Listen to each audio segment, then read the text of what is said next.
Today is a WRAL weather alert day. I'm tracking a complex of thunderstorms moving across the mountains. I'll show you when it arrives in our area.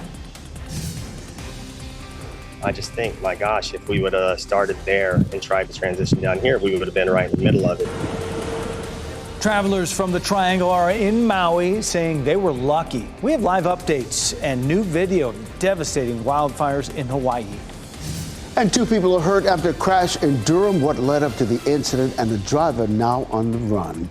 8 o'clock on your Thursday morning. We're so happy you're with us here on WRAL and Fox 50. It's a WRAL Weather Alert Day. I'm Ken Smith. I'm Jeff Hogan. Yeah, great to have you along. Thanks for making us part of your Thursday. We're going to think about Monday for a little bit, about this and how that turned out. Not quite as bad. Elizabeth Gardner in the WRAL Severe Weather Center, just level 2 right now. And we remember Monday we had a level 3 risk for severe storms, which is unusual any time of year, especially in the summer. We ended up with widespread wind damage and power outages. So as we back it down to a level 2, it means that we'll see fewer storms. The storms could be just as intense, but we just won't see quite as many of them. Damaging wind would be our biggest threat. Isolated tornadoes are a possibility. The timing on this looks like 2 rounds, one this morning between 10 a.m. and then early afternoon at 1 o'clock, and then later in the afternoon between 3 and 6 o'clock. And we'd have a better chance of stronger storms later in the afternoon if we see some sunshine breaking out, which would bring more energy into the atmosphere. So again, damaging winds, some hail, and an isolated tornado is what we're expecting. This is a big complex of thunderstorms that's been across parts of the Midwest, and now it's moving into our area. We had a few severe thunderstorm warnings in parts of Tennessee early this morning. We haven't seen any of those as it's crossing the mountains of North Carolina, but you can see it's a powerful looking band, especially as it's moving into upstate South Carolina. Starting to show up here on dual Doppler 5000 radar. We can see it back to our west from Danville to Greensboro, back toward Salisbury and Charlotte. It'll be moving into our viewing area in just a couple of hours. Here's a look at Futurecast, and we'll push things ahead and pause it right there at 11 o'clock. You can see some showers across our area. At noon, notice we see more cells popping up with those brighter colors, the oranges and the yellows. That's where we might see some stronger winds and some heavier rain. That starts to move out between 1 and 2 o'clock. And then if we see some sunshine, that will produce enough energy in the atmosphere to bring us some even stronger storms during the afternoon. There's 4 o'clock. We move it out to 5, 6 o'clock, and then it moves on out. But we could see some wind damage during that second event. Could see it in the morning as well, but we have a better chance this afternoon. Cloudy skies here in Chapel Hill. It's really looking dark, but no rain just yet. 78 degrees is our current temperature around the Triangle. It is going to be a hot day, especially if we break out of the clouds. If we see a little sunshine this afternoon, we'll likely see a high around 90 degrees. Another chance of storms on Friday. We'll go through that timeline coming up. Brett? Thanks, Elizabeth. I'm in for Brian Trader this morning. It's 8:02, and we have a few crashes that we have to talk about out on the roadways and a number of slowdowns that are happening at most of our typical spots right now. It's that time of morning where we're seeing some stop-and-go traffic.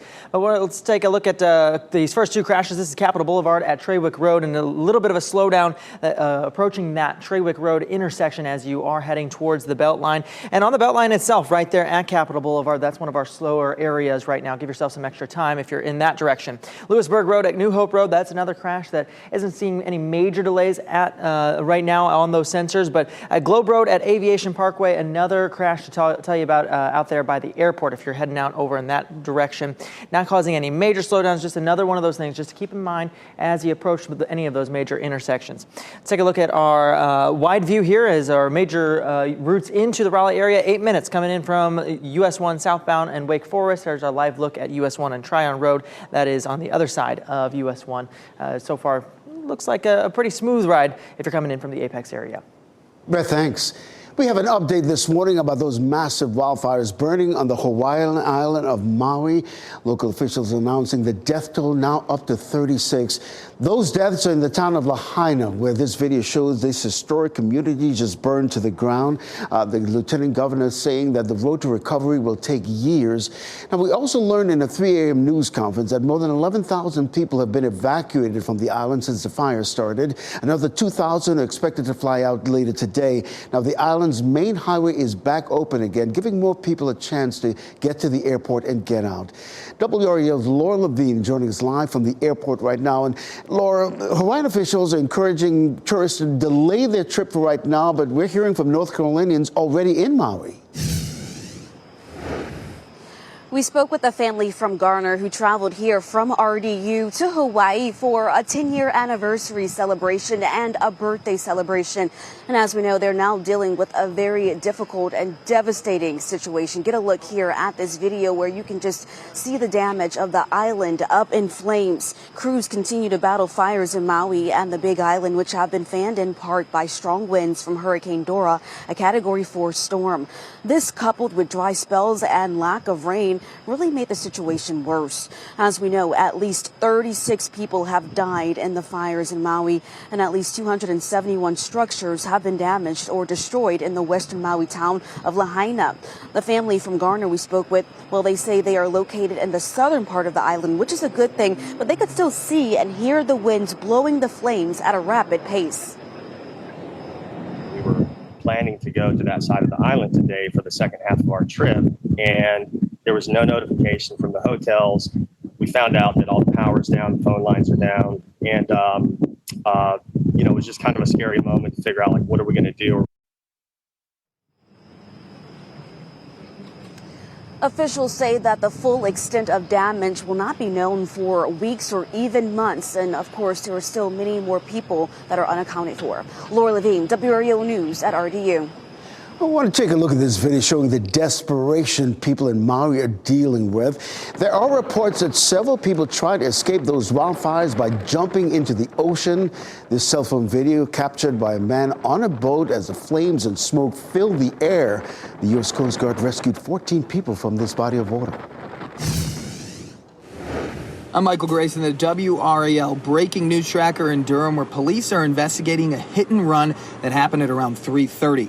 Now, officers say the car that you see there in the trees ran a red light on Durham Chapel Hill Boulevard and then hit another car that was turning left coming off of 40. Now, the driver who did crash into the trees fled the scene after the two people who were in the car that was hit were taken to the hospital with non-life-threatening injuries. Police say they plan to process the car that hit into the trees and try to figure out who the driver is from there. We're going to be staying in contact with police with any updates on this investigation. In Durham, Michael Grace, WRAL News. And more breaking news we're following. One person is hurt. 4 people are out of their home after an overnight fire in Fayetteville. This happened on Mesa Drive off Santa Fe Drive just after 1 this morning. Crews from Fayetteville and Fort Liberty fire departments found heavy fire and smoke coming out of that home. One person was taken to the hospital for treatment. We're working to learn more about that person's condition.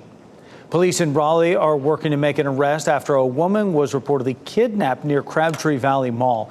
Police found that woman safe at a home on Turner Street around 3 yesterday afternoon. We saw crews towing away a vehicle that, according to scanner traffic, is registered to the kidnapping victim, but was used by the alleged kidnapper. Police say they don't believe there is any threat to the public. In just about a half hour, we'll learn more about the prices of things that we pay for every day as the Federal Reserve considers raising interest rates once again. WRAL's Kelsey Coffey joining us live. And Kelsey, you spoke with an expert about what this new data we should be watching out for today. Good morning. I did, and in less than 30 minutes now, we'll be able to get a better look at how inflation is impacting our economy once the Consumer Price Index report is released. Now, I spoke with NC State economist Mike Walden about how the prices you're seeing at the grocery store right now are still high. They're just not rising as quickly as they were last year. Let's look at the price of bread and how that's been impacted by inflation. A pound of white bread, which is about the size of a loaf, costs $1.28 in 2019. Today, that same amount of bread could cost you $1.94. So that's more than a 50% price increase. Walden expects that today's CPI report will show that inflation is at 3.3%, up from 3% the month before. That's not as high as inflation was this time last year, but it's still above the ideal inflation rate, 2%. Walden says we'll never get back to pre-pandemic prices, so wages will just have to catch up. What we want to see eventually is for people's salaries to rise enough that they can afford these higher prices. And unfortunately, in my opinion, my estimation, we're a long way away from that. And economists are also looking ahead to see how the Fed will respond to today's CPI report. Now, Walden says that the Fed probably won't raise interest rates, and that's because this inflation that we're expecting to see has really been bought on by a recent spike in gas prices. And gas prices always fluctuate, so the Fed probably wouldn't raise rates based off of those inconsistent numbers. And the CPI report will be released today at 8:30 a.m. Kelsey Coffey, WRAL News, live in Raleigh. But time now 8:11 just about. After weeks of frustrations for the family of Alicia Watts, that missing Moore County woman, the police in Charlotte are finally sharing more about the case, how investigators are addressing the family's concerns. Plus, the Durham church isn't letting a fire keep them from giving what they're doing for the community days after fire destroyed their building. And I'm tracking a complex of thunderstorms. It's getting closer to our viewing area. We'll talk about when we're likely to see the first round of rain and thunderstorms coming up.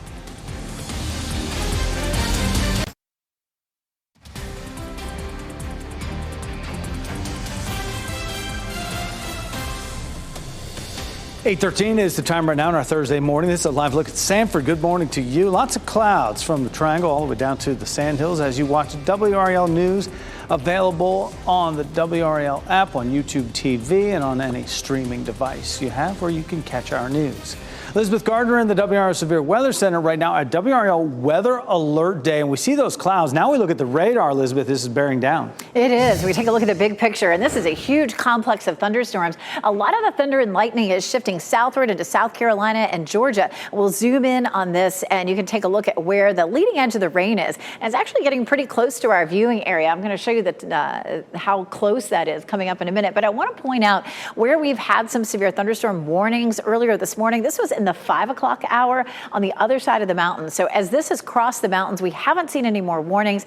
That's good news. It doesn't mean that we won't see any warnings, especially over the next few hours as we get into the day a little bit farther, and especially as we get into the afternoon and we see a little bit of daytime heating, we may end up seeing a better chance of some storms. So here's a look at dual Doppler 5000 radar. We're starting to see a few light showers showing up in parts of Granville County and Person County. Some of that rain moving into Greensboro, then it tapers off back to the west towards Charlotte. Some heavy rain here, but there's no lightning really showing up, at least around, say, Statesville and Kannapolis. You get back closer to the mountains, and we're seeing a little bit of lightning. That leading edge of the rain, as it moves into the Triangle area, is about 80 miles away, and that's likely to take maybe about 2 hours before it gets here. We do have a level 2 risk for severe storms. Damaging wind would be our biggest threat. Damaging winds, of course, can do similar damage to a weak tornado. 1 or 2 tornadoes aren't out of the question. We take a look at Futurecast again, big picture. We'll zoom in here, and you can see by 10 or 11 o'clock, we're seeing some rain. Little cells begin to pop up close to lunchtime. A few of those could produce some wind damage across our area.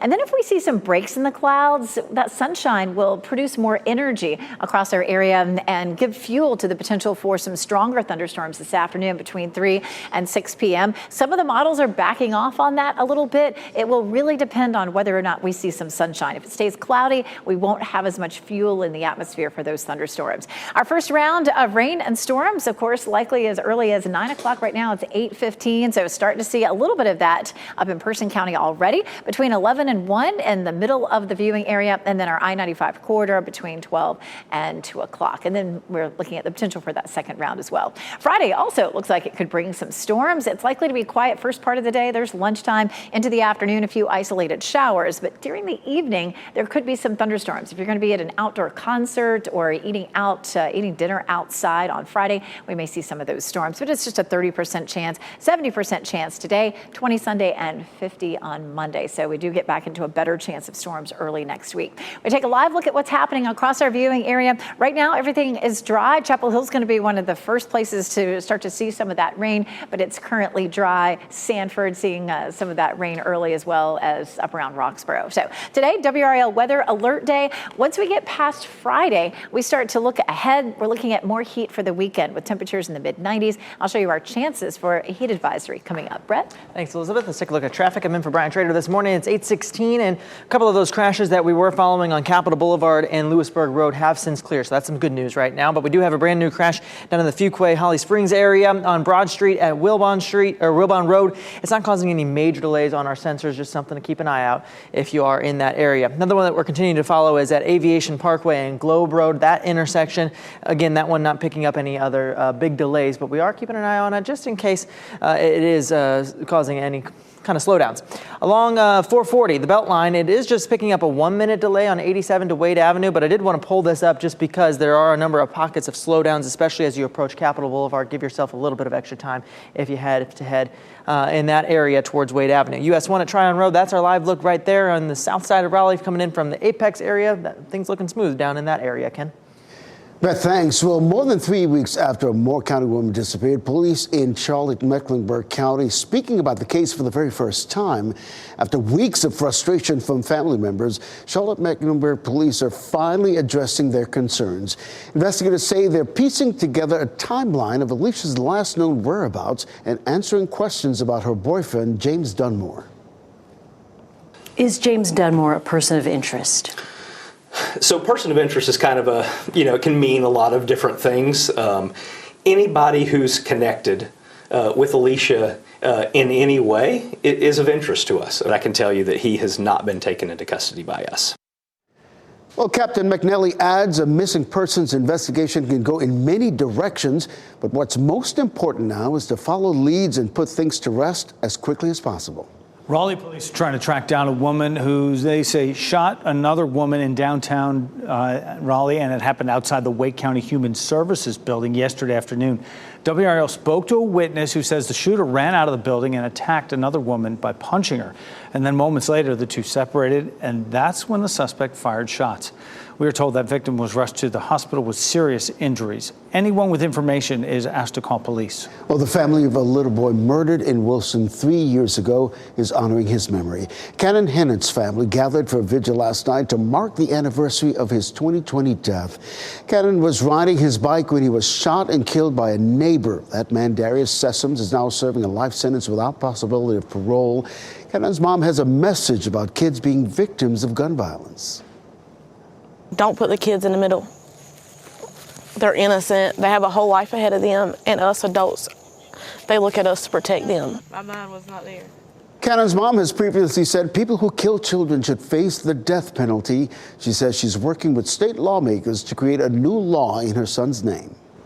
State Health Secretary Cody Kinsley is calling on state lawmakers to let Medicaid expansion go into effect by October 1st. Lawmakers approved the expansion back in March, but they made it dependent on approving a state budget. That budget is more than a month late, and negotiations have reached a stalemate. Medicaid expansion could be delayed until December if they don't reach a deal this month. And Kinsley said if they don't, they should change the law to let Medicaid expansion start without it. Give me one sentence of authority, shove it in any other bill, and let's get this done, because we can still stick the landing on October 1, and we have got to get it done for people. Lives are hanging in the balance. Expansion is expected to provide health care coverage for more than 500,000 people, Kinsley said. And 4 out of 5 of them are lower-income workers who can't afford to buy insurance. The federal government and health care providers will cover the cost, not state taxpayers. Well, a Durham congregation isn't letting the difficult time of dealing with a fire stop them from giving back to the community. Members of the Greater Walton United Holy Church teams up with the Interfaith Food Shuttle each week. And as usual, today they'll be giving out food. This is video from the giveaway yesterday in the parking lot. Those efforts feed about 900 families a month. The giving continued this week despite a fire destroying the church and its sanctuary over the weekend. The cause of the fire is under investigation. Pastor Moore says the church hopes to rebuild in about a year. A new study shows sunbathing could harm your skin's microbiome temporarily. The data finds that tanning in the sun could disrupt the bacteria of the skin, which makes up the microbiome. This can also lead to harm on a person's health. Researchers looked at 21 vacationers who took trips to sunny locations for at least 7 days. And out of those who got a tan from the sun, there was a reduction in a specific bacteria associated with developing eczema and psoriasis. The study points out that the skin does recover within a month after a person goes back to an environment with less sun. Well, Barbie mania is all over the world, right? But some countries are not loving it. Lebanon and Kuwait deciding to ban the film from all theaters across their nations, claiming it offends what the countries are calling moral values. In Lebanon, the film is accused of promoting homosexuality, and in Kuwait claims Barbie carries ideas that encourage unacceptable behavior and a message that distorts the prevailing values of society. The movie was scheduled to be released in both countries in late August.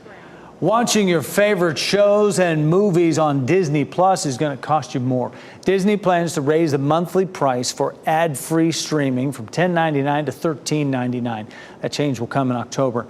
Disney also says it'll start cracking down on password sharing starting next year. This comes as Disney reports the service is losing subscribers in the U.S. and attendance at Disney World is down.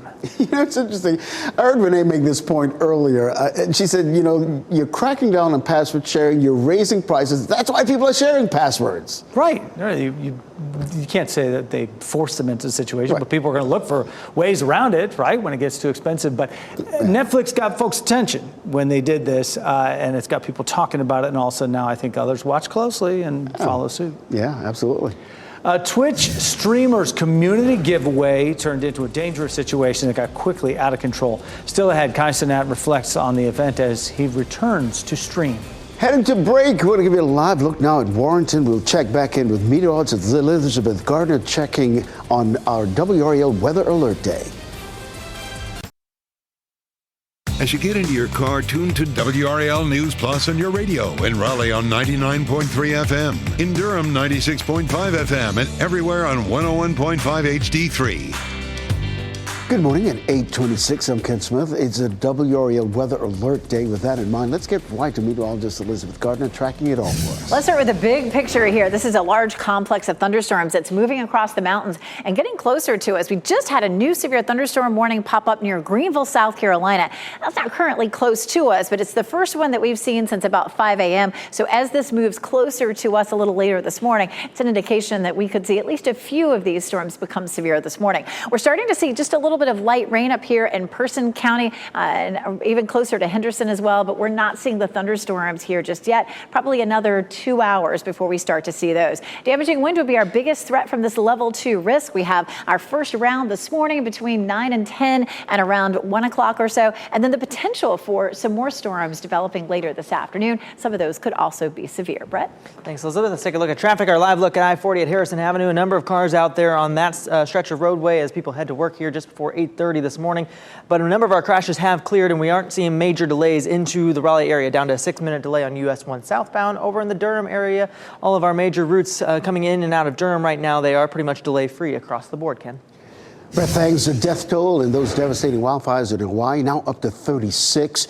We spoke with Greg Taylor, who now lives in Maui. He was the first person ever exonerated by the North Carolina's Innocence Inquiry Commission. He says there's nothing left in Lahaina, historic buildings reduced to ashes. Police in Raleigh are working to make an arrest after a woman was reportedly kidnapped near Crabtree Valley Mall. Police found the woman safe at her home yesterday afternoon. We saw crews towing a vehicle that, according to scanner traffic, is registered to the kidnapping victim, but used by the kidnapper. Lots more local news ahead on Fox 50, and the Today Show continues on W.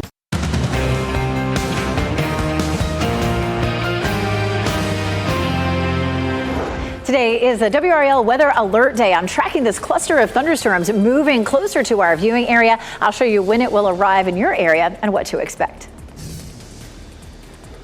Just the history is all gone. Everything's just is gone. It's an emotional day for many as those devastating wildfires in Maui continue to burn. Hear from a man from the Triangle who moved to Hawaii and is now watching it all unfold. Plus, 2 people hurt in a crash in Durham. What led up to that incident and the driver who is now on the run. 8:30 is the time right now, your Thursday morning. Thanks for making us part of your day. I'm Jeff Hogan. And I'm Ken Smith. It is a WRAL weather alert day. The conditions are dry now, but things are about to change. Let's get right back to meteorologist Elizabeth Gardner in the WRAL Severe Weather Center. Let's take a look at dual Doppler 5000 radar. We're starting to see a few isolated showers now in our northern counties, all the way from Person County over toward the I-95 corridor. Those are light and patchy, and the heavier rain is back to the west. We're seeing that around Greensboro, Salisbury, down towards Charlotte. A little bit of lightning closer to the mountains, but we're not looking at anything that's severe immediately to our west just now. But we are likely to start to see this rain moving in. Right now, it is 8:30. We could see this rain moving in potentially before 10 o'clock, especially in our northern counties. We'll zoom in here, and you can see Roxborough seeing a few isolated showers. That main band of rain still back across the Greensboro area, but again, likely to be here at least within the hour. The severe threat is level 2 for us today. Damaging wind would be the biggest concern. An isolated tornado would be possible as well. This is going to come in 2 rounds. The first round will be this morning up until around lunchtime or early afternoon, and then the next round will be mid-afternoon into the early evening. Damaging winds, as I mentioned, would be the biggest threat, and an isolated tornado would be possible. Here's a look. This is a look at the big picture, and you can see a severe thunderstorm warning that's just to the east of Greenville, South Carolina. And while that's not very close to us, this band of thunderstorms that's producing that severe thunderstorm warning is likely to move through our southern counties. So it may be as we get to 11 noon, we may see some of those severe storms. Now, this has a history of producing severe storms on our side of the mountains. Here's a look at Futurecast, and as we roll through, you can see a few of these cells. Watch what happens, especially as we get closer to lunchtime. Here's the south. This is, again, what I was talking about a second ago as we were looking at that severe thunderstorm warning. You can see some of those stronger cells popping up in our southern counties this afternoon and then moving out. If we see some clearing this afternoon, the sun's energy could help to bring us a chance of some thunderstorms later this afternoon. Some of those could be strong to severe as well. Some of the models are starting to back off on that potential, and that would be because of cloud cover. If we don't break out of the clouds, it would be less likely. It is cloudy right now, certainly, as this first band of rain arrives. 78 as our current temperature around the triangle. If we see some sunshine this afternoon, we'll climb up to around 90 degrees. Heat will be something that will be a big story for us over the weekend. I'll show you when we could see a heat advisory coming up. A tragic and devastating update this morning about the massive wildfires burning on the Hawaiian island of Maui. Local officials announced the death toll is now 36 people, and those deaths are in the town of Lahaina, where this video is showing the community burnt to the ground. The lieutenant governor there says recovery will take years.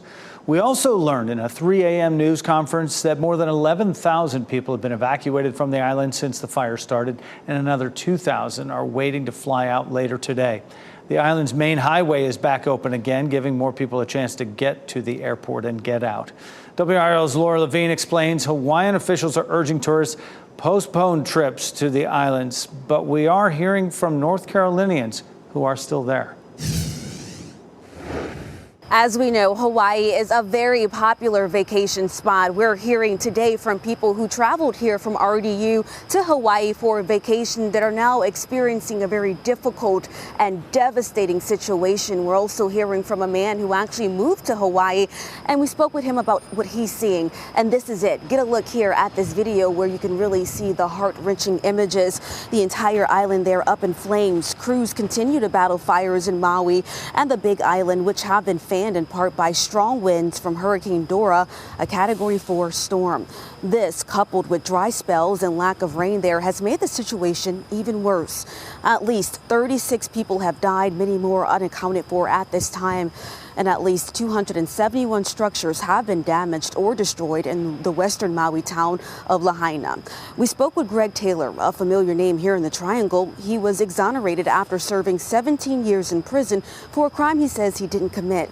Now reclaiming his life, he has since taken up whale and wildlife photography, spending half the year living in Maui. It's heartbreaking, to see that place so destroyed. There's nothing left. The pictures that I see of the harbor, all the slips are gone, the boats are burned, and the historic buildings, from what I can tell from the pictures, not even like the ashes from the buildings. are theirs. Just tragic, and officials say that it would be weeks or even months before they can really get the full extent of the damage. Laura Levine, WRAL News at RDU. I'm Michael Grayson, the WRAL breaking news tracker in Durham, where police are investigating a hit and run that happened at around 3:30. Now, officers say the car that you see there in the trees ran a red light on Durham Chapel Hill Boulevard and then hit another car that was turning left coming off of 40. Now, the driver who did crash into the trees fled the scene after the two people who were in the car that was hit were taken to the hospital with non-life-threatening injuries. Police say they plan to process the car that hit into the trees and try to figure out who the driver is from there. We're going to be staying in contact with police with any updates on this investigation. In Durham, Michael Grace, WRAL News. We have more breaking news now. One person is hurt and 4 people are out of their home after an overnight fire in Fayetteville. It happened on Mesa Drive off Santa Fe Drive just after 1 this morning. Crews from Fayetteville and the Fort Liberty Fire Departments found heavy fire and smoke coming from that home. One person was taken to the hospital for treatment. We're working to learn more about that person's condition. Concerns are heightened this morning for public officials after the FBI says it shot and killed a man who threatened the president and the vice president.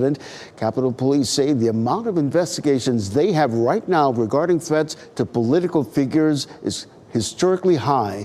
The FBI says the armed Utah man killed yesterday when they went to try to serve an arrest warrant after tracking his violent threats. The shooting happened on the same day President Biden was visiting Utah.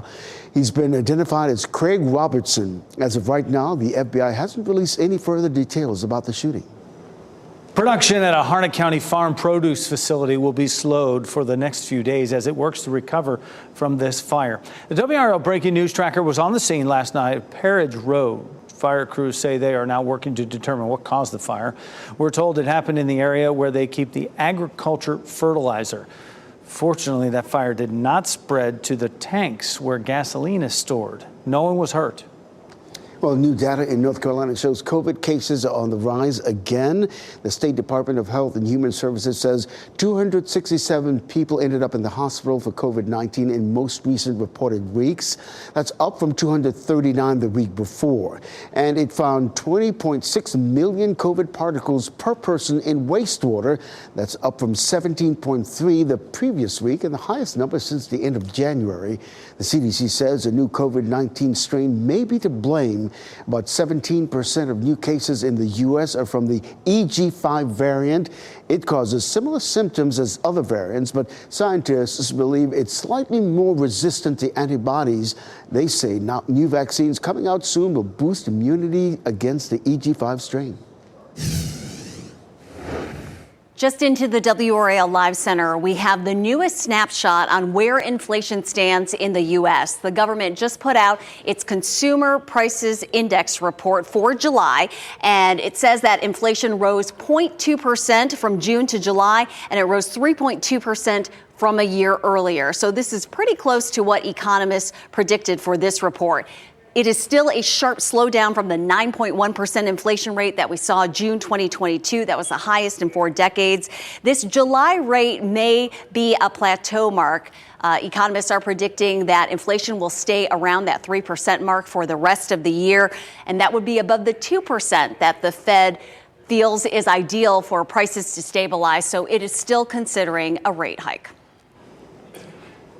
Renee, thanks for that update. Happening today, nearly 1,500 students will move into the residence halls at North Carolina Central University. The incoming students are invited to participate in what's called Eagle Mania, events designed for students to get familiar with campus. Parking for move-in day will be available at the Latham parking deck surface lot at the corner of Lawson and Lincoln Streets. Expect traffic in Durham on Fayetteville Street and Alston Avenue between Lawson and Cecil Streets. Shingles is a painful disease. It can be hard to fix once symptoms arrive. Still ahead, a breakthrough with research promising results for a cure. Also, a driving teacher shows students what not to do behind the wheel. Coming up, an accidental crash caught on camera. And we'll give you a live look right now at Wilson. The whirligigs right there, they're in motion. Just a bit of a breeze out there. It's a WRAL weather alert day. Still ahead when you need to be prepared for storms coming through.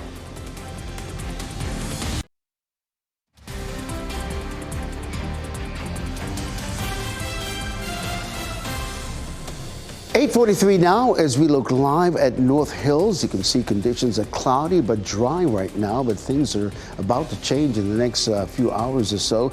Let's get right to meteorologist Elizabeth Gardner in the WRAL Severe Weather Center on this WRAL Weather Alert Day with the severe weather risks we could face. We have a level 2 risk across the entire viewing area. Damaging wind would be the biggest threat. And a lot of you may be thinking about Monday when we had that level 3 risk for severe weather. The difference between level 3 and level 2 is just the number of storms that we might see. We tend to see a lot more with a level 3 risk than we do with a level 2. We can see the same amount, the same intensity of damage. It's just that we may not see as many instances of damage. An isolated tornado, though, is possible, and this is likely to come at us in 2 waves. The first wave getting closer to us now between 9 and 10, and then ending around 1 o'clock or so, and then the second round mid-afternoon into the early evening. Again, wind damage would be our biggest threat, but we could see an isolated tornado or possibly some hail. Take a look at the big picture here. This yellow box that you see at the end of the loop is a severe thunderstorm warning, and that's down east of Greenville, South Carolina. That's not very close to us, but the trajectory or the motion of that area of thunderstorms does potentially bring it to our southern counties. And so certainly from Raleigh southward, we have a better chance of some severe storms as we get through the next 2 to 3 hours. We take a look at dual Doppler 5000 radar. We're starting to see a little bit of lightning here along the I-40 corridor between Greensboro and Statesville, and that lightning is increasing in intensity as it heads back towards Charlotte. So we're going to definitely see some lightning and thunder with this. Right now, we're just seeing some isolated showers in our northern counties from Roanoke Rapids to Henderson to Roxborough. We're about to see a steadier band of rain moving into Roxborough, most likely in the next 30 minutes or so.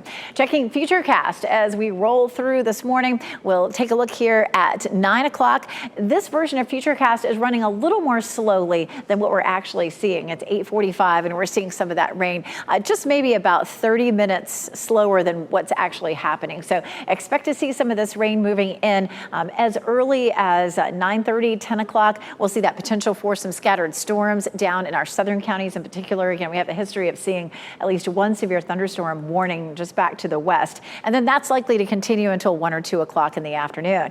And then the big question is, do we see anything in the afternoon? If the clouds break up and we see the sun's energy adding energy into the atmosphere, then we'll likely have more storms that develop during the afternoon and evening. So, and we're taking a look here at probably what is the worst case scenario. So we're going to plan for that. And if it stays cloudy, it may be that we see fewer of those storms. We take a look at Chapel Hill. It is cloudy right now in Chapel Hill. Our temperature is sitting at 78 degrees. Around town, if we see some sunshine this afternoon, we'll climb to 90 in Raleigh, 88 in Durham, and 91 in Fayetteville. But if we do stay cloudy all afternoon, it will probably stay a bit cooler. There's probably nothing coming our way to keep things cooler for us over the weekend. Right now, we're looking at a heat index Saturday and Sunday up around 105, which could bring us a heat advisory. So that's the thing that will happen next. Tomorrow, we'll have the potential for some late day thunderstorms, and then we're back into a chance again on Monday and Tuesday.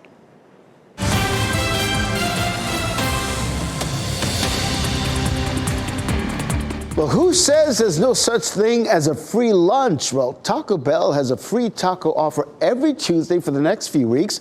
And WRAL's Smart Shopper Faye Prosser is here with all the information you need to know. So, Faye, how do we score this free taco? Well, I got you covered, Ken. So Taco Bell is offering a free Burritos Locos taco every Tuesday through September 5th as part of their Taco Tuesday free-for-all promotion. There is no purchase necessary to get this deal, and there is a limit of 1 per person. The offer is valid at participating locations again every Tuesday, starting August 15th through September 5th while supplies last. You can see the details over on the post I have for you on the Smart Shopper column. Circling my calendar for Tuesdays. Now, since we all want to save on our grocery bill, what are your top grocery deals this week? Yeah, there are some great buys. So, for instance, things like red grapes, only 99 cents a pound at Aldi. Cherries, only $1.99 a pound at both Aldi and Harris Teeter. Chicken drumsticks or thighs, 99 cents per pound at Lowe's Foods, and bone-in pork chops assorted $1.99 per pound at Food Lion. And finally, in the meat aisle, Butterball ground turkey, 16 ounce, $2.99 at Lidl. If you like veggie burgers, Boke burgers in a 10 ounce package, buy one get one free for $2.65 each over at Harris Teeter, and Happy Farms deli sliced cheese in an 8 ounce package, only $1.49 at Aldi. Finally, Juicy Juice apple juice in a 64-ounce bottle. Buy one, get one free for only $2.35 each over at Publix. And as always, I got a bunch of grocery deals listed over on the Smart Shopper page. Some great deals. I've been making lists in my head for more smart shopping tips and Faye. Just go to WRAL.com. Look for the Consumer tab and search Smart Shopper. Always great to see you, Faye. Thanks, Ken. Family and friends said goodbye to an 8-year-old girl who was shot to death at her babysitter's home July 25th. Genesis Dockery's funeral was held in Cumberland County yesterday. The family attorney tells WRAL the babysitter's 11-year-old son pulled the trigger. So far, no charges have been filed in the case. It's very concerning, and not just the 11-year-old who pulled the trigger in this matter. We want accountability for those who enabled or allowed this 11-year-old to gain access to a weapon. Cumberland County Sheriff's Office says it's still processing information and evidence in the case before making a decision on charges. Researchers at the University of Georgia have developed a molecule to treat chickenpox and shingles when current treatments fall short. A new study found the molecule effectively treats the uncomfortable lesions that come with shingles. The molecule may also work against the viruses that cause oral and genital herpes. While several drugs exist on the market to treat the herpes and shingles virus, they can have potentially life-threatening side effects. Most studies are happening right now to test this new molecule. All new this morning, Kai Cenat is speaking out for the first time since his chaotic giveaway in New York. The social media influencer returned to Twitch last night where he denounced last week's riots. Cenat is from New York and he says he wanted to give back to his community, but says this was not the way. He said he's beyond disappointed at everyone who became disruptive. Hundreds of fans flooded the streets of New York on Friday after the Twitch and YouTube streamer announced he'd be giving away electronics like laptops and PlayStation 5s. 60 people were arrested and several officers were hurt. Well, new research shows human-caused climate change is causing levels of Antarctic sea ice to decline, which is having effects on global ocean temperatures. Gary Baumgarten takes a look at how the changes are already being felt in parts of the U.S. According to new research published in the journal Frontiers in Environmental Science, Antarctica is not immune to extreme weather events linked to human-caused climate change, resulting in heat waves and further declines in Antarctic sea ice, which is already at record lows. There are many parts of the Southern Ocean which usually experience sea ice formation, and it's just not growing at all. And scientists say the rapidly declining sea ice is devastating ocean currents around the world, resulting in warmer ocean temperatures. It has profound impacts on ocean circulation, primarily through what is called brine injection, where when we form sea ice, we create a saltier residual water left over that is cold and dense, and it sinks into the deep ocean, forming deep water. Without this formation of deep water, we can slow down ocean circulation, which ultimately transports heat across the planet. And so we can disrupt how planetary heat is distributed through ocean circulation. The effects are already on display in the waters off the Florida Keys, where sea temperatures have been abnormally hot this summer. The corals are not happy with this level of hot water. They are bleaching, a lot of them are dying. And while carbon dioxide naturally exists on the planet, environmentalists say reducing fossil fuel use and production is critical to preventing even more Antarctic sea ice from vanishing. When we burn these fossil fuels, that creates more rampant carbon dioxide. So that carbon dioxide is extra. And that was Gary Baumgarten reporting. This year's Gear for the Year campaign kicks off in Wake County this afternoon. It helps students get ready for the start of school. And this will be a backpack distribution event this evening from 5 to 7 p.m. at the Kentwood Learning Center on Neely Street in Raleigh. The event will feature activities for students, including a hot dog party, music, and games. A driving instructor in Colorado might need to take some classes before getting back behind the wheel. Take a look at this. A security camera captured the moment that driving instructor crashed their personal car, this is, into the driving school. They were pulling into the parking spot, but instead of hitting the brake, appears to hit the gas. There's one minor injury reported. Several people managed to get out of the way in time. The driver was cited for a traffic violation. You see the sign on the marquee? Yep. Yeah, learn to drive. Learn to drive. Oh, man, that's unfortunate. Yeah. Heading to break, take a look at your screen, your North Carolina Education Lottery winning numbers, and then we'll get another check of weather and traffic next.